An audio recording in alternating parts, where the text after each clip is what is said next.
Meron tayong biniling universal tube clamp, double clamp mount, all-weather USB charging cover, thermo grip cover, replacement kit. Ayan yung mga kasama niya.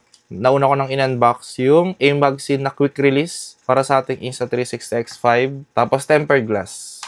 Ayan lahat ng binili natin para sa ating Insta360 X5. Papakita ko rin sa inyo paano ko siya papalitan ng lens.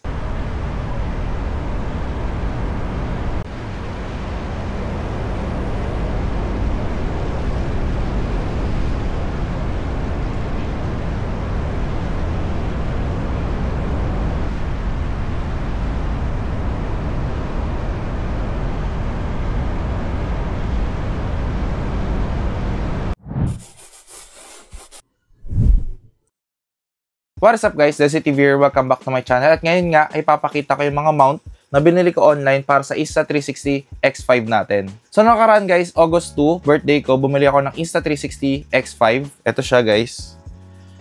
Ayan. So nung August ko siya nabili, tapos after 4 days, na-damage ko agad siya guys. Ito yung mga ginamit ko kasing pang mount, yung sa GoPro pa guys.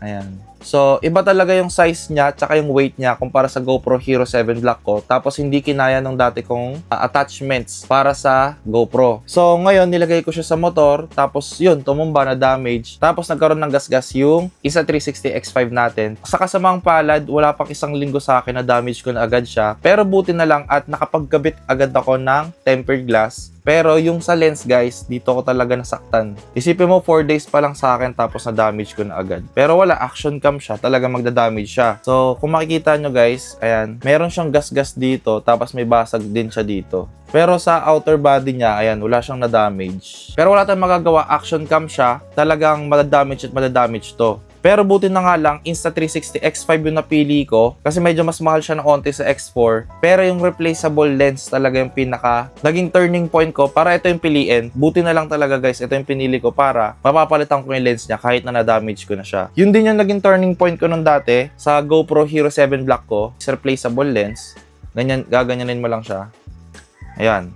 Pag tinurn right mo, kakalas na siya. Tapos pwede mo nang palitan tong, yan, yung lens niya. Oop, balik na agad natin. Yan, medyo matigas siya pero kayang-kaya ng isang user. So, hindi mo na kailangan siya ipadala sa GoPro para sila magpapalit ng lens. Kahit ikaw, kayang-kaya mo na. Ganito rin yung sa Insta360 X5 natin. Ayan, kahit may damage to, pwede mo na siyang palitan. Meron lang siya mga special tool na kailangan. Yun yung mga binili ko, tapos bumili na rin ako ng mount. Ayan, sabay-sabay natin to i-unbox guys. Papakita ko sa inyo anong laman. So, ito na yung mga binili ko sa online guys, para sa ating Insta360 X5. So, ito na muna simulan natin buksan.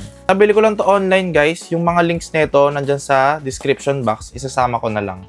So, ito muna tayo sa maliliit. Ito yung adapter. So, 1/4 thread to GoPro adapter. So, ang brand pala nito guys is Telesin. Yan, dalawa yung binili ko. Nung nalaglag yung Insta360 X5 ko, ito rin yung isa sa nabali. So, bumili na ako ng bago. Tapos, mas high quality na siya. Ayan, gawa ng Telesin yan guys. Ang next naman natin na binili ay, ayun, double clamp mount. Ayan, para sa motovlogging natin to guys. Pakita ko lang din sa inyo itsura. Napakaganda ng packaging guys. Kahit yung box hindi na damage. Ayan siya. Ayan. Loob meron siyang manual kung paano siya ginagamit. Pero ano naman na to, common sense na lang. Gogi, high quality talaga. Ayan. Telesin din pala may gawa nito guys. Telesin din. So halos lahat puro Telesin yung ginamit ko. Or yung binili ko. Tapos mayroon siyang rubber na pampasikip. Ayan, pampasikip lang tong rubber na to guys. So iyakap mo siya doon. Tapos kung medyo manipis yung pagkaklampan mo, kailangan mo nito. Pero kung hindi, okay lang naman kasi may rubber na rin siya dito. Tapos mayroon din siyang rubber dito para talagang kapit na kapit. Parang O-ring yan. O-ring palang tawag dyan. Tapos ano pa yung isa natin binili? Ayan. Ano to? Universal Tube Clamp. Ito naman yung mismong pagmamountan ng GoPro natin. So, pwede dito yung stick. Pwede rin yung mismong GoPro. So, ipapakita ko na lang din sa inyo kung paano ko siya i-mount sa motor natin. So, meron siyang dalawang choice. Meron siya yung 1/4 thread na lagayan mismo ng ating Insta360 or yung mismong adapter mount. Tapos, meron siya ditong lock na heavy duty. Ayan siya. Ito ay yung mismong clamp. Ipangka-clamp natin sa handlebar or kung saan man. Telesin. So, itong dalawa, walang brand ng Telesin. Yun, meron din pala. Ganun din, meron din siyang kasamang tube na pampasikip. So, ito pala yung quick release ko guys, yung A-Magazine. So, ito yung laman niya. Nilalagay yan sa ilalim nung Insta360 X5 natin. Tapos, ayan, quick release lang siya. Tapos, may sobrang lakas na magnet dito sa ilalim. So, ito yung mag-hold ng ating Insta360 X5. Tapos, meron na rin siyang adapter para sa ating GoPro. At meron na rin siyang 1/4 thread. Yan. So, mamimili ka na lang kung saan mo gusto ilagay. Tapos, ito rin pala yung sinasabi ko sa inyong tempered glass na binili ko bago malaglag yung ating Insta360 X5. Sobrang nagpapasalamat ako dito kasi hindi na-damage yung mismong screen. So, hanggang ngayon, waterproof pa rin yung ating Insta360 X5 kasi hindi nag-crack yung screen natin. Ayan. At buti, dalawa rin yung binili ko. Ayan. Meron pang isa dito. Kasi yung isa naka-install na. Ayan. 2 pieces yan, guys. So, sobrang useful ng mga nabili ko at talagang nagamit ko talaga siya. So, yun. Unbox na natin to guys. So, medyo malaki-laki rin na gastos ko sa attachments, guys. Pero, sulit kasi magkano yung camera ko, guys? Nasa 25 to 27K. Tapos, imamount ko lang sa mga pipitsugin, di ba? Parang lugi naman. Kaya, sulit na rin na mag-invest ka sa mga medyo may price na mount para sa inyong mga camera. So, napakaganda ng packaging, guys. Kahit sinisira mo na, ayaw magpabukas. Ito yung una. Ito yung pangalawa. So, 3 pala laman niya sa loob. Ito yung pangatlo. Okay, simulan muna natin dito sa pinakamaliit. Ano to guys? Okay. All-weather USB charging cover para sa Insta360 X5. So, ayan. Explain naman niya na yung mismong purpose niya. Ayan siya. So, magkakaroon siya ng door sa gilid ng Insta360 X5 natin. Tapos, ay magiging water resistant pa rin siya. Tingnan natin ang itsura. Mga price nito guys, nakalimutan ko na. Check nyo na lang sa description box. Original from Insta360 to guys. Wala pa ata ako nakitang titinda ng aftermarket. Ayan, merong manual. Yun. So, ganito kalit lang siya. Pero, pwede mo na siyang gamitin habang nagmamotor ka. Yun yung pinaka-purpose nito. Total, wala pa akong budget para sa bagong battery. Ngayon, ang gagawin ko is magcha-charge na lang muna ako habang ginagamit ko siya. I-install mo lang siya sa camera mo. Tapos magkakaroon na siya ng door. Ayan. Diba? Useful siya para sa akin. Hindi muna ako bibili ng battery. Ito na muna yung gagamitin ko at magcha-charge na lang muna ako habang nagre-record. Next. Ito namang maliit. Ay, itong medyo pahaba. Okay. Ano naman to? Ayun, thermogrip cover. Para sa mga hindi nakakaalam or para sa wala pang experience tungkol sa mga action camera. Ang mga action camera guys, sobrang grabe sila uminit. Yung GoPro Hero 7 Black ko, grabe uminit yun guys. At itong Insta360, yan, grabe rin siya uminit kasi ang kuha niya guys 8K. Tapos dalawang camera, pinaprocess niya lahat yun. Kaya bumili na rin ako nitong thermogrip cover na to. Para lang to sa Insta360 X5. Meron siyang instruction dito. Ayan. Pero ayan, para sa camera natin to. Thermogrip cover. Hindi ko naiisip na i-installan ko ng cage yung Insta360 ko kasi nga nakakadagdag weight siya. Tapos, syempre, pag mabilis yung takbo mo, dagdag ano rin siya, sway. Kumbaga dagdag, iisipin mo rin siya. Kasi bibigat yung Insta360 X5 mo pag nilagyan mo siya ng aluminum frame. Ayan. Kaya ito na lang muna yung naisip kong paraan para maprotektahan ko yung body ng Insta360 ko. And finally, ito namang sunod, yung pinakamalaki. At yung pinaka-inaabangan ko guys, para matapos na yung lungkot ko, depression, tungkol sa Insta360 ko. 4 days pa lang na-damage ko na siya agad. Pero buti na lang, Insta360 X5 yung pinili ko dahil, tigas, grabe. Ayan, dahil meron siyang Yan, replacement kit. Ayan talaga ang pinaka nagustuhan ko sa X5 guys. Pwede ikaw na magpapalit ng lens Insta360 X5 mo. So, ayan yung mga kasama niya sa box. Yung isang replacement lens, case lens, lens grip tool, lens blower, removal tool, brush, cleaning wipes, lens cloth, at isang disposable gloves. Ayan siya. Original from Insta360 rin to. So, buksan na natin. May tape ba siya? Wala naman. Pero bakit ayaw niya magpabukas? Ayun, dito ata sa ilalim siya. Ayan, meron siyang guide tool. Ayan, babasahin ko yan ngayon. Medyo importante to kasi ito yung pinakamahal sa binili ko ngayon. Okay. So, ito yung lens blower, guys. So, ayan siya. Original from Insta360 rin. Ito, ano to? Ito yung grip tool. So, ito yung pang-grip mo or yung pang-tanggal ng lens. Tapos, ito naman yung lens cover. Tingnan natin kung may laman. Ito na yung mismong lens ata. Oh, ito na nga yung mismong lens. So, mamaya i-replace na natin yung lens ko na may damage. Ito naman, anong laman naman na ito? Okay. Ito yung mga essential.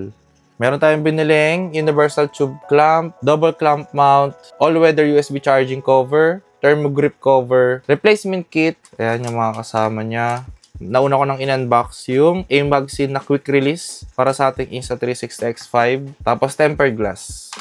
Ayan lahat ng binili natin para sa ating Insta360 X5. Papakita ko rin sa inyo paano ko siya papalitan ng lens.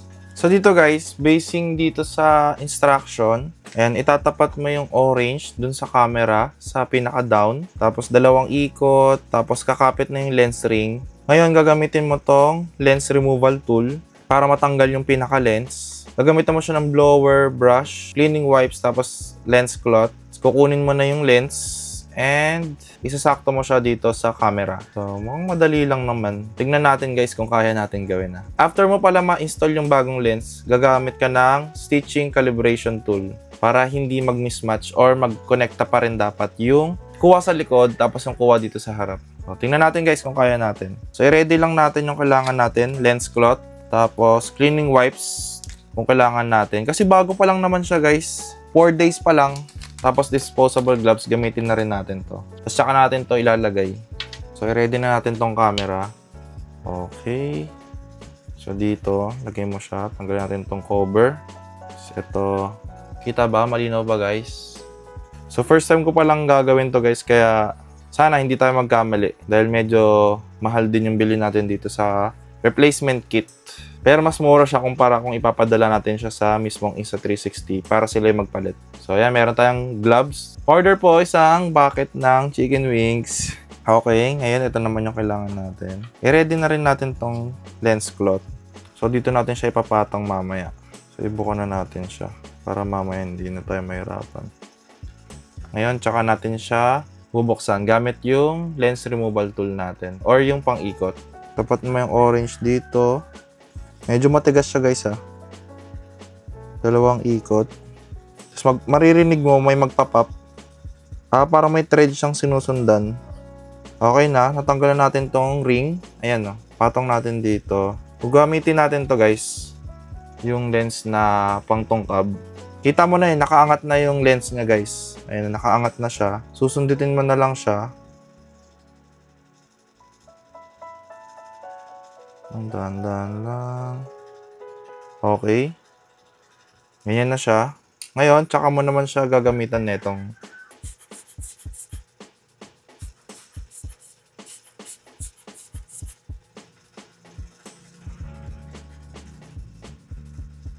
So, mayroon siyang hawakan dito. Hindi ako makapagsalita masyado guys. Yun. Shoot mo siya ngayon dyan. Okay na, gitna na siya. Ngayon, tsaka mo naman ipapasok to ulit. Ganun pa rin sa ilalim. Yung orange. Tapos, pabalik na. Successful yung surgery natin, guys. Ngayon, pupunasan lang natin to. Hindi ko nagamit to, guys, kasi malinis pa naman pala siya. So, dito na lang natin siya ipunas. Para hindi sayang. Yung tempered glass guys, hindi ko muna papalitan. Dito pa lang naman yung damage niya sa gilid. So, susulitin ko muna yung mga scratches na pwede niyang mata mo. Ngayon, punasan natin tong lens. Gamit tong lens, pamunas. Ayan. Baka i-save ko to guys kasi medyo maganda yung quality nito. Pamunas ng lens. Okay. Ngayon, bubuksan natin yung camera para i-calibrate yung bagong lens niya. Sa settings yon. Tapos, stitching calibration. Okay. Hold the camera with one lens facing up, extend your arm, and try to keep it level and steady. Okay. Confirm.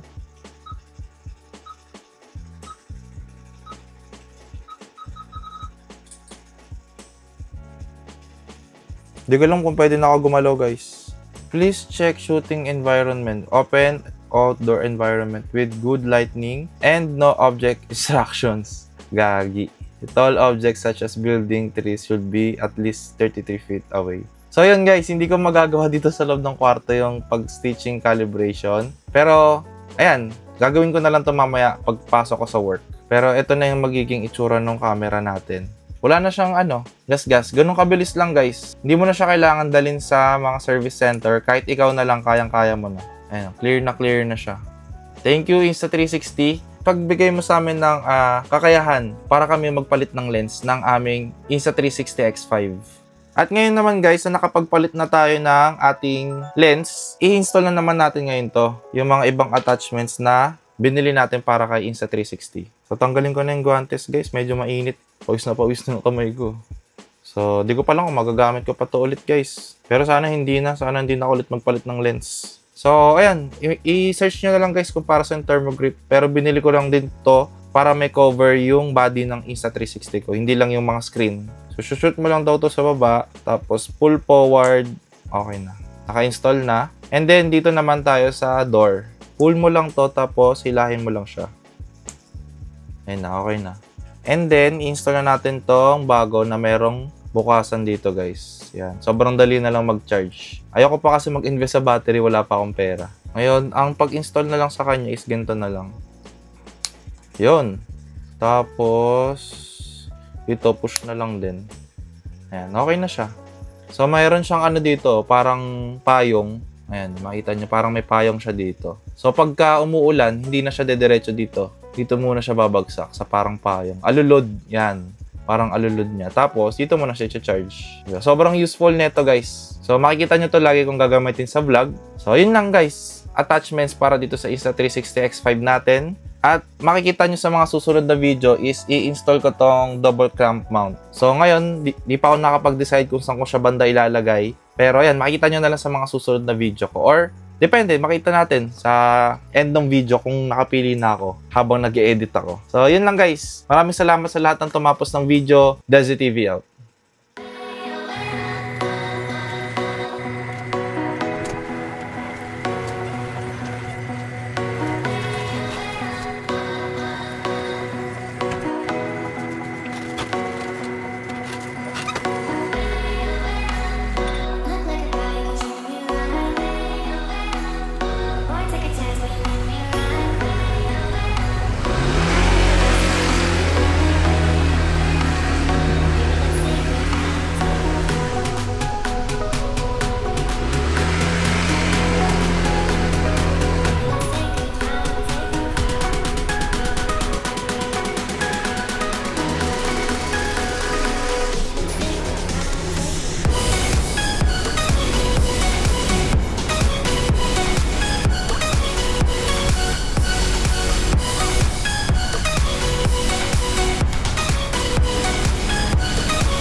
So ayun guys, ito yung setup natin.